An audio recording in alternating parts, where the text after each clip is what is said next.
নমস্কার, সুভদ্রের রান্নাঘরে আমার সকল দর্শক বন্ধুকে জানাই স্বাগত। আমি শিউলি। দেখো, আজকে আমি কতগুলো মটরকে সিদ্ধ করে নিয়ে এসেছি। গরম, একদম হাত দেওয়া যাচ্ছে না। তোমাদের দেখাচ্ছি। এই যে গোটা গোটা রয়েছে, এই যে এরকমভাবে আমি দুটো সিটি দিয়ে এটাকে সিদ্ধ করে নিয়েছি। আর এবারে আমি কি করব, প্রথমে তোমাদের দেখাচ্ছি। তার জন্য আমি কিছু ভাজা মশলা করব। আমি মটরে ঘুগনি করব, তো আমি একটু বেশি করেই মশলাটা ভেজে রাখবো। কিছুটা ধনে নিয়েছি, জিরে নিয়েছি, মৌরি নিয়েছি, আর গোটা গরম মশলা, লবঙ্গ, এলাচ, দারচিনি আর শুকনো লঙ্কা, এগুলো একটু ড্রাই রোস্ট করে নেবো, ভেজে নেব, দিয়ে তারপরে গুঁড়ো করে নেব। আমি কড়াতে সর্ষের তেল দিয়েছি, ফোড়নে দিচ্ছি গোটা জিরে, শুকনো লঙ্কা আর কতগুলো পেঁয়াজ কুচিয়ে রেখেছি, পেঁয়াজ। এগুলোকে আমি ভালো করে আগে ভেজে নেব। আমি তেজপাতাটা দিতে ভুলে গেছিলাম, তেজপাতাটা দিয়ে দিলাম। এবার আমি আলু কতগুলো ধুয়ে পরিষ্কার করে রেখেছি, আলুটা দিয়ে দিচ্ছি। আলুটা পেঁয়াজের সাথে ভেজে নেব। আলু পেঁয়াজ আমার সুন্দর করে ভাজা হয়ে গেছে। এবার আমি আদা বাটা আর একটু রসুন বাটা একসাথে পেস্ট করে নিয়েছি, দিয়ে দিলাম। এবারে এটা দিয়ে একটুখানি আমি জাস্ট কষিয়ে নেব। আমি টমেটো কুচিটা দিয়ে দিলাম, একটু হলুদ গুঁড়ো, কাশ্মীরি রেড চিলি পাউডার, ধনে জিরে গুঁড়ো, মশলাগুলো একবারে দিয়ে দিলাম সব। এবারে আমি সমস্ত মশলাগুলো দিয়ে ভালো করে কিছুক্ষণ কষিয়ে নেব।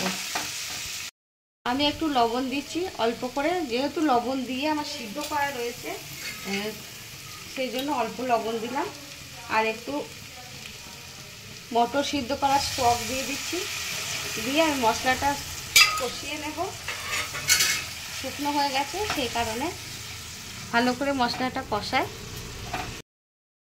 দেখো, আমার মশলাটা সব কষানো হয়ে গেছে। আমি চিনিটা দিয়ে নিই, একটুখানি চিনি দিয়ে দিলাম স্বাদ অনুযায়ী, আর কতগুলো কাঁচা লঙ্কা কুচো দিয়ে দিলাম।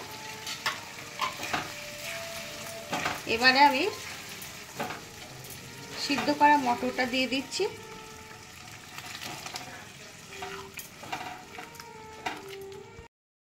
দেখো, আমার ঘুগনিটা ফুটে গেছে। এবারে আমি যে ভাজা মশলাটা বানিয়েছিলাম, সেই মশলাটা ওপর থেকে একটু ছড়িয়ে দিচ্ছি। এই মশলাটা দেওয়ার জন্য অসম্ভব সুন্দর টেস্ট হবে আর সুগন্ধ হবে, একদম স্বাদটাই চেঞ্জ হয়ে যাবে।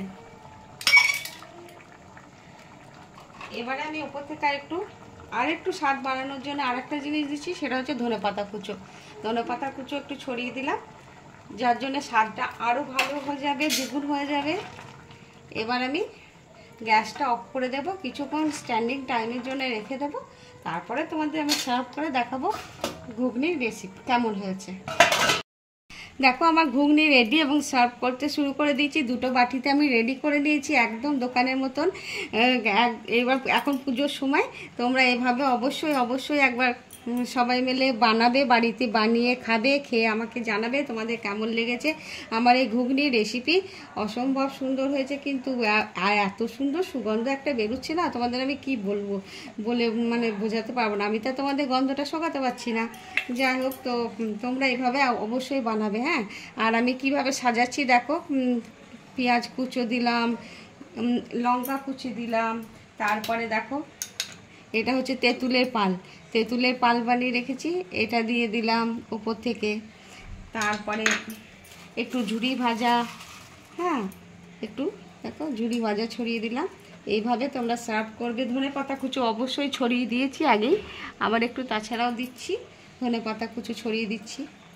যাই হোক, তো তোমরা এভাবে বানিয়ে খাবে, খেয়ে আমাকে জানাবে তোমাদের আমার ঘুগনি রেসিপি কেমন লেগেছে। তাহলে আজকের মতো টাটা।